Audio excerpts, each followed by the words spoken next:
주시는 하나님의 말씀 사도행전 20장 32절부터 35절까지 말씀을 보겠습니다. 사도행전 20장 32절부터 35절까지 말씀입니다.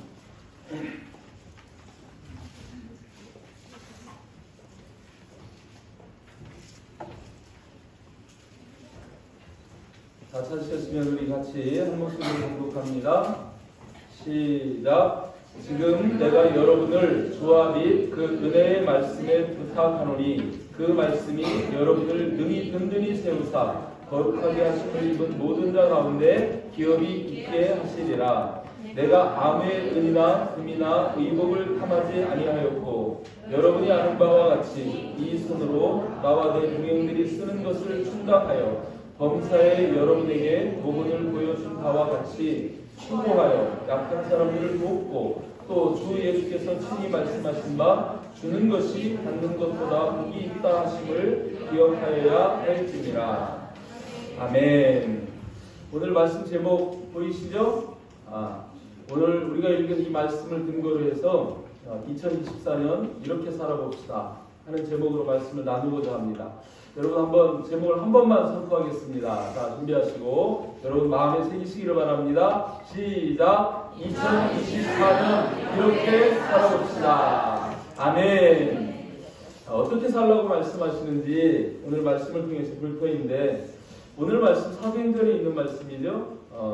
사도 바울이 1차, 2차, 3차 선교 여행을 하는데, 오늘은 3차 선교 여행 할 때 그때 바울이 가장 심혈을 기울여서 전도했던 곳이 에베소 교회입니다.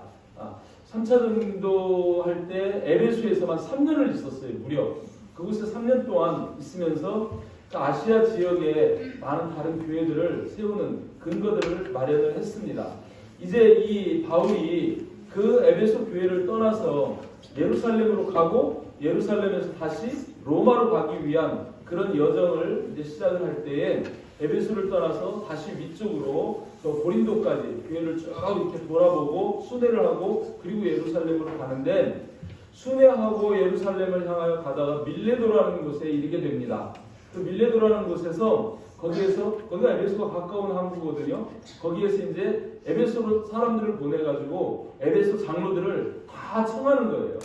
자기가 갔다 오기 바쁘니까 거기로 청해가지고 거기에서 에베소 교회 장로들을 모으고 마지막 이제 이 아시아를 떠나면서 고별 설교를 하는 거예요. 마지막 설교를 하면서 오늘 쭉 이렇게 말씀하시는 그 중에서도 마지막 말씀이 오늘 우리가 읽은 이 본문 말씀입니다. 정말 사랑하고 또 한 가족처럼 지냈던 그 에베소 교회, 거기에 특별히 기둥 같은 그 장로들을 다 청해서 그들에게 마지막으로 하는 이 말씀, 허튼 말씀 안 하겠죠. 중요한 말씀 하겠죠. 정말 그들에게 꼭 하고 싶은 중요한 말씀, 그 말씀이 바로 저와 여러분들이 읽은 오늘 본문 말씀입니다. 이 말씀을 통해서 정말 2024년 저와 여러분들이 살아가는데 이정표를 삼는 그런 말씀이 되기를 주님의 이름으로 축복합니다. 2024년 이렇게 살아봅시다. 어떻게 살아볼까요? 한번 따라서 합니다. 2024년 말씀으로 살아봅시다. 아멘입니까? 32절 말씀 보면 지금 내가 여러분을 주와 및 그 은혜의 말씀에 부탁하노니, 내가 여러분들을 세상의 부귀, 권세, 권력, 명예 그런 것을 부탁하는 게 아니고, 돈에 부탁하는 게 아니고 뭐에 부탁한다고요? 주와 및 은혜의 말씀에 부탁한다는 거예요. 여기서 부탁한다는 말씀은 어떤 말이냐면 위탁한다, 맡긴다, 이런 말씀이에요. 그러니까 이 바울은 지금 마음이 어떤 마음이냐면, 정말 사랑하는 그 에베소 교회 성도들, 그 가족들을 하나님의 말씀에, 주님의 말씀에 위탁한다, 하나님의 말씀에 맡깁니다, 이런 마음으로 지금 이렇게 이야기하는 것입니다. 왜 그래요? 왜 그러냐면 이어지는 말씀이, 그 말씀이 두 가지를 얘기합니다. 첫 번째, 여러분을 능히 든든히 세운다는 거예요. 능히 든든히 세우고. 아멘? 여러분, 자빠지면 좋아요? 무너지면 좋아요? 서야죠. 서도 든든히 서야죠. 비틀비틀하지 말고 흔들리지 말고 굳건하게 든든히 서기를 바라는데, 무엇이 그렇게 하냐면 말씀이, 그 말씀이 여러분을 능히 든든히 세우사, 이런 말씀을 하셔요. 그러면서 또 뭐라고 말씀하십니까? 두 번째로는 거룩하심을 입은 모든 자 가운데 기업이 있게 하시리라. 기업이 있게 하시리라. 기업하면은 이스라엘 백성들에게 가나안 땅을 나눠준 그 기업이에요. 가나안 땅, 천국을 예표하는 거죠. 그래서 저와 여러분들에게 그 말씀이 구원을 이루게 하고 천국을 얻게 하는 그런 능력이 그 말씀에 있기 때문에 그 말씀에 여러분들을 위탁한다, 맡긴다, 이렇게 고백합니다. 정말 여러분, 이 말씀의 능력은 우리를 능히 든든히 세우는 능력이 있습니다. 아멘? 믿으십니까? 돈이 여러분들을 세워요? 건강이 여러분들을 세웁니까? 병들어서 넘어지기도 하고 부도나기도 하고 무너지기도 하지만 하나님의 말씀은 우리를 어떤 상황에서든지 든든하게 세우는 능력이 있습니다. 아멘? 그래서 마태복음 7장 24절 25절 말씀 보면 이런 말씀 하시잖아요. 그러므로 누구든지 나의 이 말을 듣고, 예수님이 지금 말씀하시는 거거든요. 나의 이 말을 듣고 말씀 따라서 행하는 자는 그 집을 반석, 말씀이 반석이에요. 예수님이 반석입니다. 이 반석 위에 지은 지혜로운 사람 같다. 여러분, 지혜로운 사람 되시길 바랍니다. 말씀 따라서 하는 게 지혜로운 사람이에요. 그런 사람은 어떠냐면, 비가 내려요. 인생 살다 보면 해 뜨는 날만 아니고 비가 내리는 날도 있습니다. 그리고 창수가 나는 때도 있습니다. 예견하지 못했는데 갑자기 막 홍수가 막 나서 그 막 집에 부딪히는 거예요. 태풍 같은 바람이 막 부는 거예요. 그런 막 비가 내리고 창수가 나고 바람이 불어서 그 집에 부딪히되, 여러분들 인생 살면서 좋은 일만 있습니까? 때로는 힘든 일 있죠. 어려운 일 있죠. 다툼도 있고요. 그죠? 우리에게 여러 가지 이런 비 내리고 창수나고 바람 부는 인생의 우여곡절들이 있을 수밖에 없습니다. 그런 것들을 당했을 때 말씀을 붙잡지 못하는 사람은 실망하고 좌절하고 우울증 걸리고 그래서 막 인생을 포기도 하고 이렇게 되지만, 하나님의 말씀을 붙잡고 있는 사람은 어때요? 여기서 뭐라고 그래요? 부딪히되 무너지지 아니하나니. 왜요? 이는 주추를, 그 기초를 어디에다 두었다고요? 반석, 말씀에다 두었기 때문에 그렇다는 것입니다. 아멘? 하나님은 우리를 사랑하시는 분이세요. 믿으십니까? 하나님은 우리를 선하게 대하시는 분이세요. 우리 부모가 자녀를 대하듯, 때로는 매를 들어서 자녀를 때리기도 하고 훈계도 하고, 그죠? 훈련도 시키고 그렇게 하지만 그 자녀의 유익을 위해서 그렇게 하는 거거든요. 그리고 우리 삶 속에서도 전능하신 하나님이, 사랑하시는 하나님이 때로는 우리를 연단하기도 해요. 욥처럼, 그죠? 욥처럼 정말 감당할 수 없는 것 같은 그런 고난이 오지만 욥은 하나님이 나를 사랑하셔, 그 하나님 나를 지금 연단하고 계셔, 나는 이 연단을 받은 뒤에는 정금같이 순금같이 되어서 나올 거야, 이런 믿음이 있기 때문에 그런 모든 상황 속에서도 결코 포기하지 않고 견디고 승리하는 그런 모습을 볼 수 있습니다. 아멘? 예수님도 마찬가지잖아요. 모범을 보여주셨잖아요. 예수님이 공생이 시작할 때 광야로 나가서 시험을 받습니다. 그죠?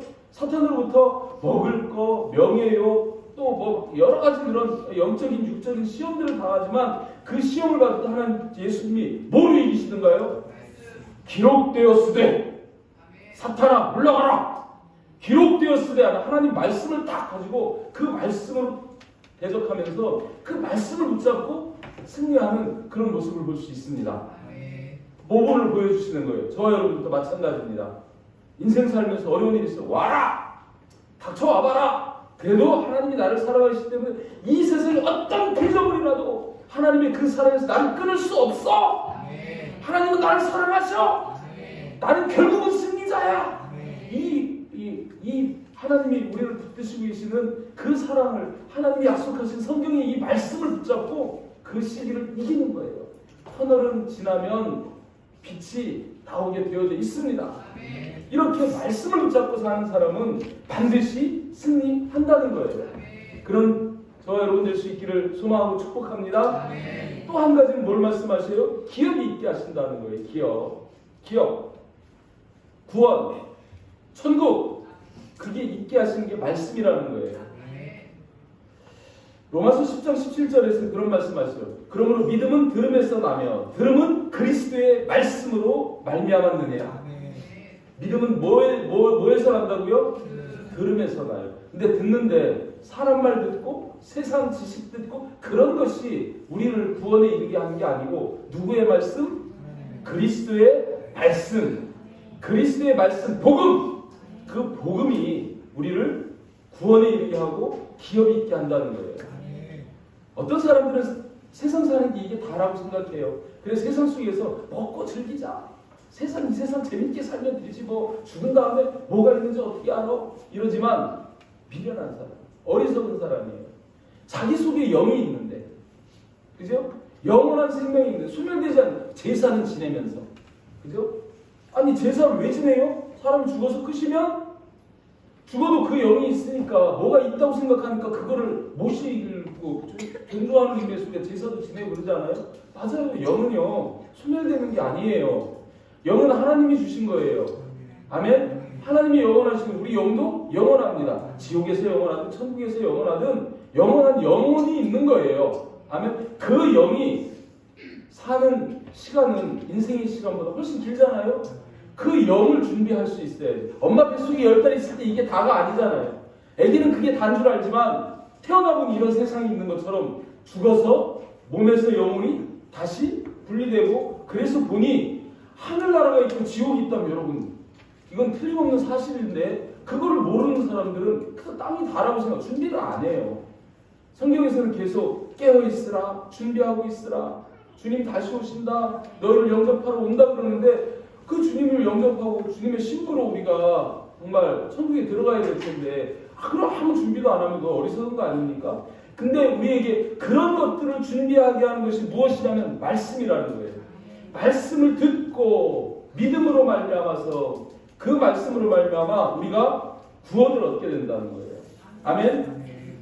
로마서 1장 16절 거기 말씀 보면 내가 복음을 부끄러워하지 아니하노니 이 복음은 모든 믿는 자들에게 믿어야 됩니다. 부뚜막에 소금 입에 집어넣어야 짜다고 하나님의 말씀은 믿을 때 효력이 있는 거예요. 믿는 자에게 구원을 주시는 천국을 주시는 하나님의 능력이 됩니다. 이렇게 말씀하시는 거예요. 아멘. 이 주님의 말씀을 따라 말씀으로 사시길 축복합니다. 말씀으로 살면 이렇게 흔들리지 않는 굳건히 세워지는 그런 능력을 얻을 수 있고 기업을 얻을 수 있는 이런 능력이 있다는 거예요. 아멘. 에베소 1장 13절에서도 그 안에서 너희가 진리의 말씀, 예수님의 말씀, 곧 너희의 구원의 복음, 그 구원의 복음을 듣고 믿어 약속의 생명으로 하나님의 자녀라고 인치심을 받는다는 거예요. 아멘. 2024년 말씀으로 삽시다. 말씀으로 살아봅시다. 정말 이 말씀으로 저와 여러분들이 어떤 인생의 시련 가운데서 든든히 서고 장래의 소망을 가지고 구원을 그 기업을 보증받는 그런 저와 여러분 되시기를 주님의 이름으로 축복합니다. 두 번째 2024년에는 약한 자를 도와주며 살아봅시다. 이런 의미에 한번 따라서 합니다. 약한 자를 도와주며 살아봅시다. 생각만 해도 흐뭇하지 않습니까? 약한 자를 도와주며 살아보자. 33절에 그런 말씀이에요. 내가 아무의 은이나 금이나 의복을 탐하지 아니하였고 바울이 지금 그렇게 바울은 선교사입니다. 선교사인데 내가 선교하면서도 아무의 은이나 금이나 의복을 탐하지 아니하였다고 이렇게 얘기합니다.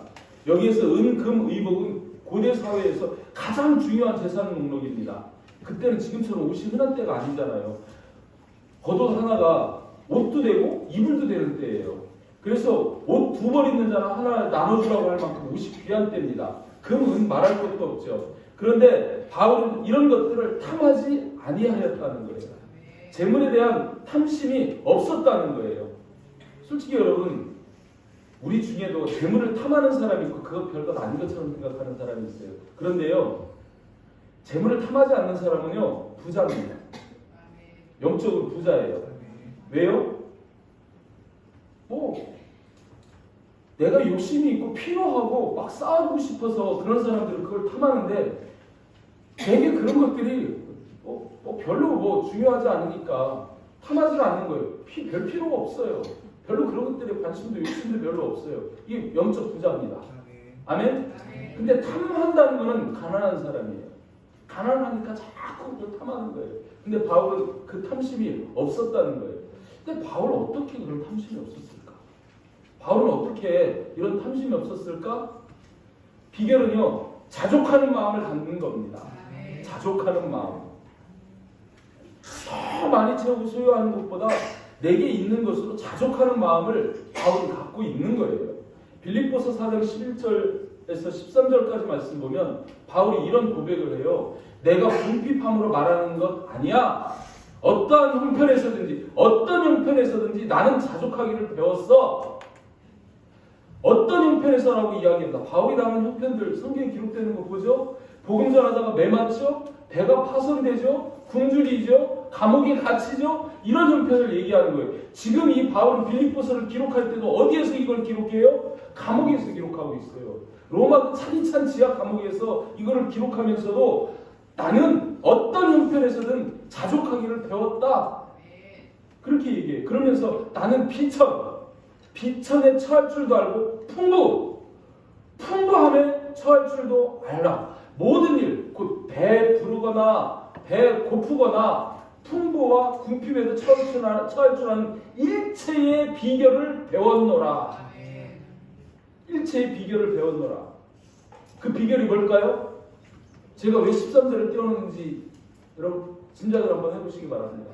바울은 바로 이 말씀 뒤에 어쩌면 뜬금없는 말씀 같은 내가 능력 주시는 자 안에서 내가 모든 것을 할 수 있느니라. 내게 능력 주시는 자 안에서 내가 모든 것을 할 수 있느니라. 바울이 지금 누구 안에 있다는 거예요? 예수님 안에 있다는 거예요. 내게 능력 주시는 성령 안에 있다는 거예요.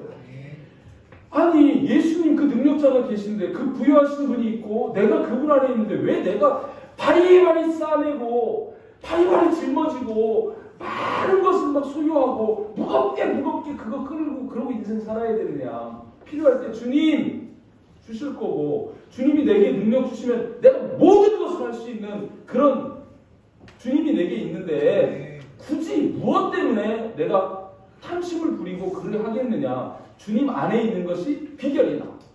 아멘? 그 능력의 주님을 믿고 그 주님을 의지하는 것이 비결이라는 거예요. 내게 능력 주시는 그분이 함께 하시기 때문에 그분 안에만 있으면 내가 능력 주시는 그분 안에서 모든 것을 할 수 있기 때문에 나는 일체 탐심이 없다. 세상 것에 대한 욕심 없다. 그게 비결이다. 난 그것을 배웠다. 이렇게 말씀하는 거예요. 여러분들도 배우시기 바랍니다. 그 비결을 배우시기를 주님의 이름으로 축복합니다. 디모데전서 6장 6절에서도 이와 비슷한 말씀을 하는데 이런 말씀이에요. 그러나 자족하는 마음이 있으면 경건은 큰 이익이 되느니라. 자족하는 마음이 있는 사람은 유익하다는 거예요. 이익이 된다는 거예요. 우리가 세상에 아무것도 가지고 온 것이 없으면 또한 아무것도 가지고 가지 못하리니. 맞아요? 틀려요? 인생 공술의 공수고입니다. 아멘? 아무것도 가지고 온 거 없어요. 빨가벗고 나와가지고요. 힘껏 입고 가봐야 그저 수의 한 벌 입고 가는 거예요. 공술의 공수거입니다. 아멘? 그래 미련한 사람이 가져가지 못할 거를 분에 넘치게 많이 소유하겠다고 찰뚱살뚱 그래가면서 막 그냥 쌓아두고 어리석은 거예요. 여러분 그렇게 안 살아도요. 우리는 물질로 행복해지는 게 아닙니다. 물질로 행복하면 돈 많은 사람 왜 사상해요? 그죠? 권세로 행복한 게 아닙니다. 권력 많은 사람들 권력 자리에서 내려오면 징역 가는 게 태반이고요. 그죠? 인기 연예인들 보세요. 이름 있는 사람들 보세요. 그런 뉴스는 좀 안 보냈으면 텐데. 그냥 하면 그냥 생명줄을 놔버려. 왜 그래요? 행복해서 죽어요? 아니에요. 그런 거 아니에요, 여러분. 우리에게 영이 행복하고 마음이 행복해야 합니다.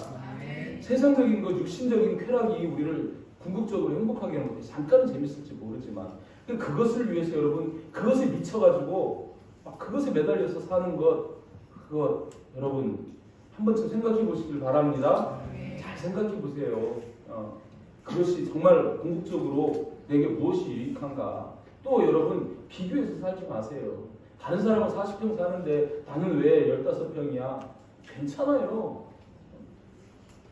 셋집에 살면 어때요?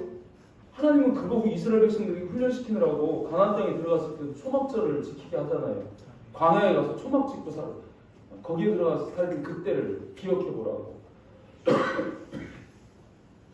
그렇습니다. 그런데 이렇게 우리가 먹을 것과 입을 것이 있으니 족한 줄로 알면 되는데 이러지 못하고요. 이 뒤에 말씀 보면은요. 이런 말씀을 해요. 9절 10절을 보면 반대로 자족하는 마음이 없는 그 반대로 부하려 하는 자들은 어떤 결과가 생기냐면요. 시험, 올무, 여러 가지 어리석고 해로운 욕심에 떨어지나니 곧 사람으로 파멸과 멸망에 빠지게 하는 것이라. 부하려 하는 자들은요. 끊임없이 돈을 쫓아가요. 그래서 뇌물을 받고요. 부당한 그런 것에 욕심을 내다가 결국 수갑 차고 그죠? 감옥 들어가고 그러잖아요. 정치든 경제든 할 거 없습니다. 사람들이 다 돈에 미쳐가지고 돈에 혈안이 되어 있는 거예요. 그러니까 그 다음 말씀이 뭐예요? 돈을 사랑함이 일만하게 뿌리가 되나니. 여러분 늘 말씀드리지만 돈은 바닷물 같아. 바닷물에 배 띄우고 여러분 누리면서 살아야지. 그 바닷물이 좋다고 그거 퍼마시면은요 그 갈증에 먹다 그럼 죽는 거예요. 그 갈증에 죽는 거예요. 돈 위에서 놓으시기 바랍니다. 돈에 대한 개념을 여러분 잘 잡으시고 2024년을 사시기를 주님의 이름으로 축복합니다. 탐심 없이 자족하는 이 비결을 배우시기를 주님의 이름으로 축복합니다. 그러면서 또 34절에서 뭐래요? 여러분이 아는 바와 같이 이 손으로 나와 내 동행들이 쓰는 것을 충당했대요. 아시다시피 바울은 자비령 선교했습니다. 선교하면서도 천막 짓는 일을 그거를 하면서 자기가 쓸 돈을 자기가 벌어서 사용을 이렇게 했어요. 뿐만 아니라 내 동행들이 쓰는 것을 충당했대요. 바울에게는 디모데 또 에라스도 또 브리스길라 아굴라 같은 이런 동료들이 있었어요. 근데 그들과 함께 쓰는 것까지도 이 바울이 같이 일해서 그것을 충당했다고 이렇게 얘기합니다. 여러분 열심히 일하시길 바랍니다. 우리가 세상 속에서 돈을 벌기 위함이 아닌 하여튼 돈을 벌기도 벌어야 되죠. 하여튼 열심히 자기에게 주신 은사를 따라서 열심히 일해야 됩니다. 하나님은요 게으른 사람을 최고로 싫어합니다. 하나님이 정말 싫어하는 사람 게으른 사람. 세상 속에서도 그 누구도 인정하지 않는 사람이 게으른 사람이에요. 데살로니가후서 3장 10절에서 누구든지 일하기 싫어하거든 먹지도 말게 하라 이런 말이 있어요. 여러분 이 말씀 잘 들어보세요. 누구든지 일하기 싫어하거든 먹지도 말게. 안 먹으면 어떻게 돼요? 죽어요. 일하기 싫어하는 사람은 죽여라 이런 말씀하고 비슷하죠. 일하기 싫어하는 사람은 죽은 사람처럼 아무 자기도 쓸모가 없는 사람이기 때문에 그만큼 성경에서도 이 게으른 사람을 싫어한다니까요. 여러분은 부지런하시길 바랍니다. 열심히 일하시길 바랍니다. 잠언서 10장 4절에서도 손을 게으르게 놀리는 자는 가난하게 되고 손이 부지런한 자는 부하게 되느니라. 아멘? 부지런한 사람에게는 재물도 따라와요. 또 26장 14절에 그런 말씀하죠. 문짝이 돌적이를 따라서 도는 것 같이 게으른 자는 침상에서 도느니라. 잠언서 24장 30절에 좀 더 자자, 좀 더 졸자, 손을 모으고 좀 더 누워있자 하는 이 게으른 사람들. 잠언서에서 이 게으름에 대해서 엄청 얘기를 많이 하거든요. 정말 게으른 사람, 게으름을 버리시기를 주님의 이름으로 축복합니다. 벌떡벌떡 일어나고 제 시간 되면은 딱 그냥 막 열심히 땀 흘려가면서 일을 해야 되는 거예요. 아멘?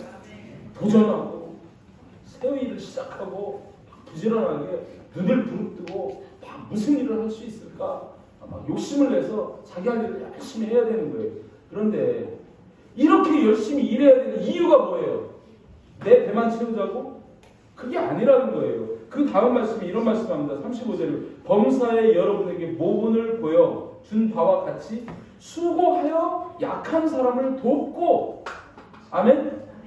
내가 수고해가지고 약한 사람을 돕고, 약한 사람을 돕기 위해서 이렇게 열심히 일하라는 거예요. 열심히 해서 돈 벌어야지, 내 통장 불려야지, 나 잘 먹고 잘 살아야 되지, 좋은 옷 입고 좋은 차 타고. 그게 아니고 일하지 못하는 사람, 도움이 필요한 사람, 그 약한 사람들에게 돕기 위해서 열심히 일해 보라는 거예요. 아멘? 그러시기를 주님의 이름으로 축복합니다. 약한 사람들, 어떤 사람들이 약한 사람들이에요? 경제적으로, 육체적으로 약한 사람들 있어요. 육체적으로 약한 사람들, 그죠? 경제적으로 뭐 재정이 부족한 사람도 있고 돈이 없는 사람도 있을 수 있고, 또 신체적으로 병들었거나 장애가 있거나 이래서 불가피하게 남의 도움이 아니면 못 사는 그런 분들도 있다는 거예요. 그래서 그런 사람을 돕기 위해서 수고하라는 거예요. 수고하는 목적을 거기다 둬보라는 거예요. 하나님이 복 안 주시겠습니까? 정말 복 주십니다. 주실 수밖에 없습니다. 뿐만 아니라 이 약한 자라는 의미에는 영적으로 약한 자도 있어요. 성경에서 얘기한 과부, 고아. 이스라엘 보면 구약에서 제일 불쌍한 사람이 누구냐면 과부잖아요. 고아잖아요. 그죠? 과부. 이걸 영적으로 해석을 하면 늘 말씀드리죠. 과부는요, 누가 과부예요? 신랑 대신 예수님이 없는 사람이, 예수 안 믿는 사람이 과부예요. 신랑이 없어. 육체적인 신랑은 있는데 영적인 신랑이 없어. 그럼 과부예요. 또 고아는 누가 고아예요? 육체적인 아버지는 있어. 근데 하나님 아버지가 없어. 이게 영적 고아예요. 하나님을 안 믿어요. 그게 영적 고아예요. 그러니 아버지가 없으면 아버지로부터 후원을 못 받는 거예요. 얼마나 힘들어요. 고아들이 살기가. 과부들이 살기가 그때 유대 시대 당시에는 얼마나 힘들어요. 다 여자는 뭐 카운트도 안 하잖아요. 숫자도 안 집어넣잖아요. 여자들은 경제 영역이 없어요. 그러니까 그런 사람들은 남편이 없는 사람은 살기가 너무 힘들고 어려운 거예요. 그런 것처럼 영적으로도 마찬가지예요. 하나님이 없고 예수님이 없는 사람들은 영적으로 늘 궁핍한 거예요. 조금만 바람 불어도 푹 넘어지고 시험 들고 속상하고 그저 어떻게 할 바를 모르고 막 그렇게 되는 거예요. 그런 사람들에게 주라는 거예요. 도와주라는 거예요. 뭘 도와주겠습니까? 세 가지 주세요. 믿음, 소망, 사랑 주시길 바랍니다. 믿음을 전해주고 그들에게도 소망과 희망을 주고, 그렇죠? 그들에게 또 사랑을, 하나님의 사랑을 전해주고. 이거 누가 해야 돼요? 믿는 우리들이 해야 될 일입니다. 아멘? 약한 자들에게, 영혼 육이 약한 자들에게 그 약한 자들을 도와주는 것, 그러기 위해서 우리가 수고하라는 것입니다.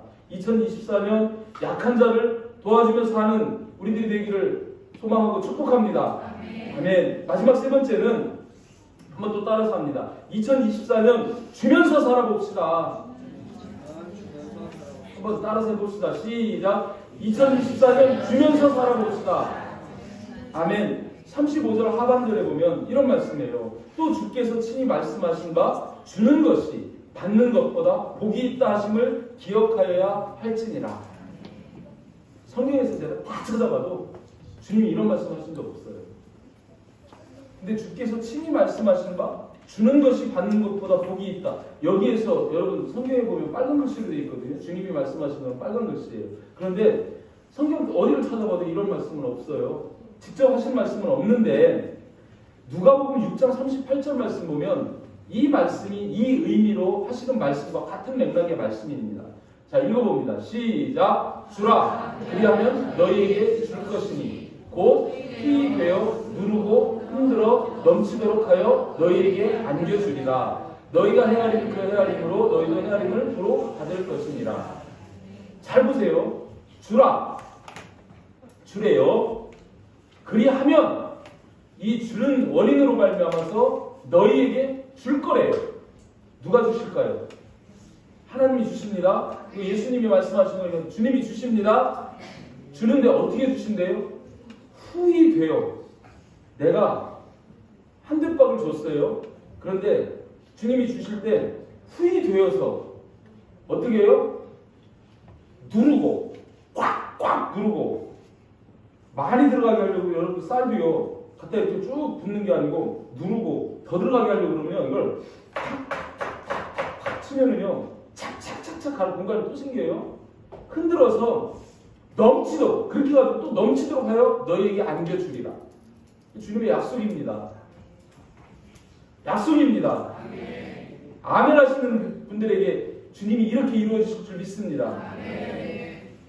이렇게 말씀하시는 거예요. 그리고 이렇게 말씀하셨음을 기억하여야 할지니라 이렇게 말씀하시는 걸 봅니다. 자, 여러분. 자, 도움을 주는 자하고 도움을 받는 자하고 누가 복된 자일까요? 당연히 주는 자가 복된 자죠. 그죠? 복된 인생 되시길 바랍니다. 그래서 주는 삶을 살자는 거예요. 혹시 도움을 받을 때도 있어요. 저도 도움 받을 때가 있고 도움 필요할 때가 있습니다. 그러나 사지가 멀쩡하면 도움 받는 것을 빨리 끝내야 됩니다. 정말 그런 거예요, 여러분. 이 받는 거에 익숙해지면 안 좋습니다. 복 있는 게 아닙니다. 여러분이 생산적인 삶을 살 수 있을 때는 충분히 그렇게 하면서 그렇게 하셔야 되는 거예요. 이게 지속되면 점점 더 사람이 무력해지고 무능해집니다. 대신 주는 삶을 사는 거예요. 이 땅에서 주는 삶을 사는 자는 땅에서도 잘 되게 된다는 거예요. 주님이 이렇게 주신다는 거예요. 자, 시편 112편 5절 6절 말씀 보면 이런 말씀도 해요. 은혜를 베풀며 구워주는 자는 잘 되나니 그 일을 정의로 행하리로다. 그는 영원히 흔들리지 아니하며 의인은 영원히 기억되리로다. 무슨 말씀? 은혜를 베풀라는 거예요. 주는 것을 좋아하시길 바랍니다. 베풀고 구워주는 자는 잘 된다는 거예요. 아멘? 그런데 그런 사람은 또 흔들리지가 않는데요. 변함이 없다. 요동하지 않는다는 거예요. 신명기 15장 7절 8절에서는 또 이런 말씀도 합니다. 내 하나님 여호와께서 내게 주신 땅 어느 성읍에서든지 가난한 형제가 너와 함께 거주하거든. 우리 옆에 가난한 형제가 눈에 띄면 그 가난한 형제에게 내 마음을 완악하게 하지 말고 내 손을 움켜쥐지 말고 반드시 내 손을 그에게 펴서 네 마음대로가 아니라 그에게, 그가 기준이에요. 그에게 필요한 대로 쓸 것을 넉넉하게 구워주라, 빌려주라. 이거 율법입니다. 법이 이래요. 그래서 우리가 남을 도와주는 것은요, 그냥 내가 해도 되고 안 해도 되고 하는 것이 아니고 사실은 성경적인 의미에서는 건강한 내게 그런 일들을 하게 하시는 하나님이 우리에게 주신 책임이고 의무라는 겁니다. 아멘? 그래서 살펴서 내 이웃에 가난한 사람이 있으면 내 도움이 필요한 사람이 있으면 도와주고 빌려주고 구워주라는 거예요. 그러면 내가 잘 된다는 거예요. 이렇게 주는 자에게는 상도 있습니다. 마태복음 10장 42절에서 약속하시죠. 또 누구든지 제자의 이름으로 이 작은 자 중 하나에게 냉수 한 그릇이라도 주는 자 2024년 우리가 좀 주면서 삽시다인데 주는 자는 내가 진실로 너희에게 이르노니 그 사람이 결단코 상을 잃지 아니하리라. 이렇게 말씀하세요. 진실로 결단코 상을 잃지 않는다. 우리가 상 받는 방법이 뭔 줄 아세요? 주는 거예요. 주면은 주신다고, 상 주신다고 그렇게 말씀하십니다. 우리 학생들 열심히 공부하세요. 공부해서 남 주냐? 옛날에 그런 말 많이 들었어요. 저는 공부 안 하고 있으면 공부 좀 해라 이놈아. 공부해서 남 주냐? 남 안 준다는 얘기죠. 근데 성경적으로는 공부해서 남 줘야 됩니다. 돈 벌어서 남 주냐? 예. 잘 돼서 남 주냐? 예. 여러분 공부해서 돈 벌어서 잘 돼서 남 주시기 바랍니다. 그게 성경적인 거예요. 주님은 그렇게 살기를 바라시는 거예요. 길을 갈 때도 거지가 있으면요, 저는 지금도 그렇습니다. 절대로 그냥 안 지나갑니다. 외국에 가서도 마찬가지예요. 거지가 있으면요 도와줘요. 서울역 앞에서도 육교위에도 거지가 있으면 절대로 제가 수중에 뭐라도 있으면 그냥은 안 갑니다. 도와줍니다. 우리 사업할 때도 직원들이 어쩔 때 보면은 그런 경우 있거든요. 이렇게 가게 이렇게 1층이니까 그 사무실에 물건 팔러 오는 사람들 있잖아요. 많이 옵니다. 이것 사달라고 저것 사달라고 오는 사람들도 있고, 어떤 사람은 장애인들이 쇠갈고리 이렇게 해가지고 갈고리 이렇게 해가지고 일부러 이렇게 하고 막 좀 막 이렇게 좀 험상궂게 막 이렇게 위협하듯이 달라고 할 때도 있고 그래요. 어떤 사람이든 간에 그냥 보내지는 않습니다. 반드시 사줍니다. 속으면서도 사줍니다. 왜 그래요? 그 중에 한 사람은 진짜 도움이 필요한 사람이 있는 거예요. 아멘? 그 한 사람을 위해서 10번 속아줘도 괜찮다. 이게 지론입니다. 그래서 도와주는 거예요. 멀쩡한 사람이 막 못 걷는 척 하다가 지하철에서도 몸 끌고 다니면서 이렇게 하다가 나중에 벌떡 일어나가지고 간 다음에 그럴지라도 구하면 주는 거예요. 도와주는 거예요. 여러분, 그러시기를 바랍니다. 우리에게 하나님이 주신 우리의 수입이 있어요. 내가 열심히 해서 내가 다 버는 거죠. 그게 여러분 다 여러분 것 같습니까? 여러분, 우리 수입에는 세 가지 몫이 있습니다. 첫 번째는 하나님의 몫이 있습니다. 아멘? 하나님이 우리에게 주신 것 중에서 10분의 1은 하나님의 거예요. 말라기서 3장 8절 말씀 한번 볼까요? 여기에서 이런 말씀합니다. 사람이 어찌 하나님의 것을 도둑질하겠느냐? 그러나 너희는 나의 것을 도둑질하고도 말하기를 우리가 어떻게 주의 것을 도둑질하였나이까? 반문할 건데 이는 곧 11조와 동원입니다. 하나님은 우리에게 주실 때 10분의 1은 하나님의 것을 얹어서 자기에게 드리도록 그걸 얹어서 주신 거라는 거예요. 아멘? 여러분 소득에서 한 가지 하나님의 몫이 있는 걸 기억하시길 바랍니다. 도둑질하지 마시길 바랍니다. 그 다음에 가난한 이웃의 몫이 그 안에 들어있습니다. 레위기 19장 9절 10절 말씀 볼게요. 너희가 너희의 땅에서 곡식을 거둘 때 내가 씨 뿌리고 내가 농사 지었거든요. 그래서 이제 추수 때 그걸 거두거든요. 그런데 너는 밭 모퉁이까지 밭이 이렇게 네모지게 있으면 이쪽 길에서 하는 이 모퉁이 베지 말라는 거예요. 모퉁이까지 다 거두지 말고 내 밭에 떨어진 이삭도 줍지 마. 내 포도 열매 다 따지 마. 내 포도원에 떨어진 열매도 줍지 말고 가난한 사람과 거리민을 위해서 버려두라. 누가 명령하시니? 나는 너희의 하나님 여호와입니다. 여호와께서 이렇게 명령하시는 거예요. 우리 소득 중에 내가 땀 흘리고 내가 거두는 것 같아도 그 속에는 누구의 몫이 있냐면 가난한 이웃과 거리민의 몫이 포함되어 있다는 거예요. 아멘? 그것을 나눌 수 있어야 되는 거예요. 아멘? 그리고 그 나머지 내 몫이 있어요. 이렇게 우리 수입에는 세 가지 몫이 있음을 기억하시기를 바랍니다. 하나님의 몫, 내 몫도 있지만 가난한 이웃의 몫이 거기에 포함되어 있다는 거예요. 그것을 기꺼이 움켜쥐지 말고 손을 펴서 나누어 주라는 거예요. 왜 제가 연초에 첫 주일에 이런 말씀 드립니까? 제가 정말 우리 사랑하는 하나가 되는 교회 가족들 2014년에 정말 복된 삶을 살면 좋겠다. 형통한 삶, 부유한 삶, 넉넉한 삶을 살았으면 좋겠다. 그 말씀을 묵상하는데 이 말씀이 탁 저한테 주어진 거예요. 이 말씀 속에서 지금 제가 여러분들 지갑을 뺏으려고 하는 게 아니고 주라! 그리하면 줄 것이요. 하나님이 우리를 복되게 하시고 그 복을 받아야 하기 때문에 이렇게 여러분에게 말씀을 드리는 겁니다. 아멘? 그래요. 정말 2024년 주는 것이 받는 것보다 복되다 한 이 말씀을 여러분 기억하여야 할지니라. 오늘 본문에서도 기억하여야 할지니라. 바울이 지금 에베소 교회 장로들에게 기억하여야 할지니라. 여러분 2024년 꼭 기억하시길 바랍니다.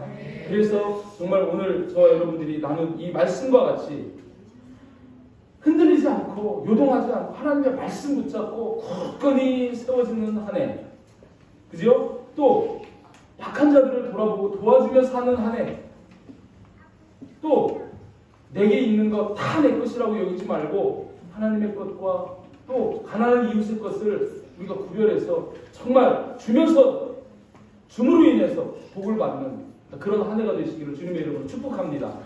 아멘. 아멘. 아멘. 아멘.